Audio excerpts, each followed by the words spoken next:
بسم اللہ الرحمن الرحیم۔ عزیز دوستو، پروفیسر تنویر صادق اپنے چینل انفو ٹیلی سے آپ سے بات کر رہا ہوں۔ السلام علیکم۔ رب العزت کے پاک نام سے شروع کر رہا ہوں۔ آج میں تھوڑا سا وطن کی مٹی کے بارے میں بات کروں گا۔ پتہ نہیں کیا بات ہے، انسان جہاں پیدا ہوتا ہے، جہاں اس نے بچپن گزارا ہوتا ہے، اس مٹی سے اس کا عشق بڑا والہانہ ہوتا ہے۔ مجبوری میں آپ کو چھوڑنا پڑے یا معاشی حالات آپ کو مجبور کر دیں کہ آپ کہیں بہتر جگہ سیٹل ہو جائیں، لیکن وہ پرانا گاؤں، وہ پرانا قصبہ، وہ پرانا شہر جہاں آپ کا بچپن گزرا ہے، وہ آپ کو کبھی نہیں بھولتا۔ بلکہ آپ ہی نہیں، آپ کی اگلی نسل تک بھی وہ درد، وہ کسک، وہ پیار تھوڑا سا منتقل ہوتا ہے۔ اس کے بعد 2 3 4 نسلوں بعد وہ بات ختم ہو جاتی ہے، کیونکہ نئی نسلیں نئی جگہ پیدا ہوئیں، ان کی وطن ان کا اور تھا، مٹی وطن کی اور تھی، تو انہیں شاید اتنا نہیں ہوتا، لیکن ایک آدھ نسل تک وہ اثر قائم رہتا ہے۔ میں بھارت گیا ہوا تھا، کافی عرصہ ہوا، ایک سردار جی سے بات ہوئی تو وہ بڑا حامی تھا کہ ہم مل جل کریں، پیار کریں، کلچر ہمارا ایک ہے۔ میں نے نفی کی، میں کہ نہیں، کلچر میں سب سے بڑا فیکٹر مذہب کا ہوتا ہے، اور وہ نہیں ہے، وہ مختلف ہے، تم کچھ اور ہو، ہم کچھ اور ہیں۔ چنانچہ یہ کلچر یہ مت کہو۔ ہاں، اس دھرتی کے لوگوں کا جو پرانا انداز تھا رہن سہن کا، وہ ہمارا تمہارا ایک ہے۔ بیسیکلی پنجابی جو ہے نا، وہ چاہے سکھ ہوں یا مسلمان ہوں، ان کی عادتیں ایک جیسی ہوتی ہیں، ہم ان کے لطیفے بنائیں یا وہ ہمارے بنائیں، بیسیکلی ہم اپنے لطیفے بنا رہے ہوتے ہیں۔ تو میں نے اس سے بات کی تو اس نے کہا، یار بات یہ ہے کہ یہ مت سوچو کہ سکھ برے ہیں۔ ایک بڑا خوبصورت فکرہ اس نے کہا پتر، پیڑے ادھر بھی نے، پیڑے ادھر بھی نے۔ تم ہمارے گھروں میں جا کے دیکھو، ہر دوسرے گھر میں ایک درد کی داستان تمہیں ملے گی۔ کوئی اپنی ماں کٹا کے آیا ہے، کوئی بہن کٹا آیا، کسی نے عصمت درے کی، کسی کو کھو آیا۔ کہتا ہے ویسی داستانیں تمہیں ادھر بھی ملیں گی، لیکن دونوں طرف مقابلہ برابر ہے، کسی نے کم نہیں کیا۔ اور وہ واقعی صحیح کہتا ہے، میں نے وہاں بھی بڑی داستانیں ایسی سنی۔ تو چند ایسے لوگ ہوتے ہیں جو یقیناً گھٹیا حرکت کرتے ہیں اور جس کا امپیکٹ جو ہے نا پوری طرح رہتا ہے، لیکن وہ درد محسوس کرتے ہیں کہ ہم چھوڑ کے آئے۔ آج بھی وہ چاہتے ہیں کہ نہیں، یہ سرحد ختم ہو جائے۔ میں نے کہا نہیں، وہ کوڑ، وہ دل میں جو ایک دوسرے کے خلاف نفرت ہے، اسے ختم کرو۔ سرحدیں آپ سلامت رہیں، ہم سلامت رہیں، جو ہو گیا سو ہو گیا۔ میں برلن میں پھر رہا تھا، جرمنی کے بڑا مشہور شہر ہے۔ ایک سردار جی مل گئے، گپ شپ ہو رہی تھی، کہنے لگے کتوں؟ میں نے کہا میں لاہور سے ہوں۔ کہنے لگے اچھا، میں بھی لاہور دا۔ میں نے اچھا، میں نے کہا لاہور کس جگہ تھے؟ کہتے ہیں آپ کس جگہ سے ہیں؟ میں کہا میرا آبائی گاؤں لاہور کا ایک قصبہ ہے، مزنگ جسے کہتے ہیں۔ کھڑے ہو گئے، بڑے زور سے مجھے گلے ملے، کہتے ہیں یار میں بھی مزنگ تھا۔ میں کہا مزنگ کس جگہ تھے؟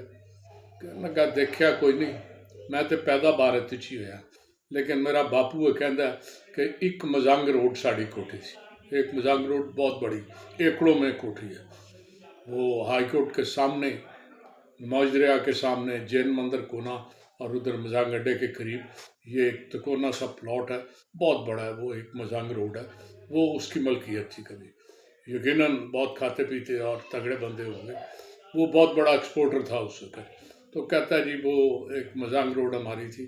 میں بڑی حسرت ہے، کبھی لاہور آیا تو ضرور دیکھوں گا۔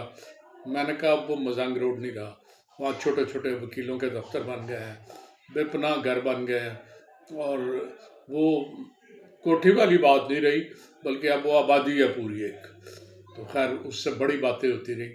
وہ نہ چاہتے ہوئے بھی بار بار مزنگ کا ذکر کرتا، اور اس علاقے کا کہ اب کیسے ہے وہ وہ جیسے کوئی ایک مہک فیل کرتا ہے نا اس کی باتوں سے، میری باتوں سے اسے جیسے کوئی تسلی ہو رہی ہے یا کوئی تسکین ہو رہی ہے. یہ بڑا عجیب رشتہ ہوتا ہے. لیکن حالات عجیب ہیں. اس ملک کے حالات بد سے بدتر ہو رہے ہیں. لوگوں کو کسی نہ کسی وجہ سے کہیں دہشت گردی ہے، کہیں مار داڑ ہے، کہیں تنگ تنگ نظری ہے. یہ چھوٹی چھوٹی چیزیں جو ہے نا یہ انسان کو مجبور کر رہی ہیں. میں آج یاد کر رہا تھا، عبید اللہ علیم ایک شاعر تھا، اپنے وقت کا بڑا خوبصورت، 80 اور 90 کی دہائی میں اس نے بڑی خوبصورت نظمیں کہی. وہ شاید کسی اقلیتی فرقے سے تعلق رکھتا تھا. کوئی حالات نے ریڈیو پاکستان میں شاید کوئی تھا معقول عہدے پہ، تو پتہ نہیں حالات نے کیا کروٹ دی کہ اس بیچارے کو نوکری بھی چھوڑنی پڑی اور وہ کراچی میں بڑی گمنام سی زندگی گزار کے وہیں فوت ہو گیا اور وہیں دفن ہوا. وہ بڑا حساس سا بندہ تھا. شاعر ویسے ہی بڑے حساس ہوتے ہیں. اس کی ایک نظم تھی جو آج کے حالات پہ بڑی خوبصورت بیٹھتی ہے. میں وہ نظم یاد کر رہا تھا اور پڑھ رہا تھا. میں کس کے نام لکھوں، میں کس کے نام لکھوں، جو علم گزر رہے ہیں، میرے شہر جل رہے ہیں، میرے لوگ مر رہے ہیں. کوئی غنچہ ہو کہ گل ہو، کوئی شاخ ہو کہ شجر ہو، وہ ہوائے گلستاں ہے کہ سب بکھر رہے ہیں. وہی طائروں کے جرمٹ جو ہوا میں جھولتے تھے، وہی طائروں کے جرمٹ جو ہوا میں جھولتے تھے، وہ فضا کو دیکھتے ہیں تو اب آ بر رہے ہیں. بڑی آرزو تھی ہم کو، بڑی آرزو تھی ہم کو نئے خواب دیکھنے کی. بڑی آرزو تھی ہم کو نئے خواب دیکھنے کی. سو اب زندگی میں نئے خواب بر رہے ہیں. کبھی رحمتیں تھی نازل، کبھی رحمتیں تھی نازل اس خطۂ زمیں پر. وہی خطۂ زمیں ہے کہ عذاب اتر رہے ہیں. کبھی رحمتیں تھی نازل اس خطۂ زمیں پر. وہی خطۂ زمیں ہے کہ عذاب اتر رہے ہیں. اور آخری اس کا شعر ہے، کوئی اور تو نہیں ہے پس خنجر آزمائی، کوئی اور تو نہیں ہے پس خنجر آزمائی. ہم ہی قتل ہو رہے ہیں، ہم ہی قتل کر رہے ہیں. تو دوستو یہ نظم بڑی الارمنگ ہے. ہم ہی قتل ہو رہے ہیں، ہم ہی قتل کر رہے ہیں. سارے مرنے والے، سارے مارنے والے سبھی ہم ہی سے. شاید ہمیں کبھی ہوش آ جائے. دعا کریں، اللہ تعالیٰ بڑا کارساز ہے، شاید حالات تمہارے صحیح کر دے. امید کم ہے. اجازت چاہتا ہوں. اللہ حافظ.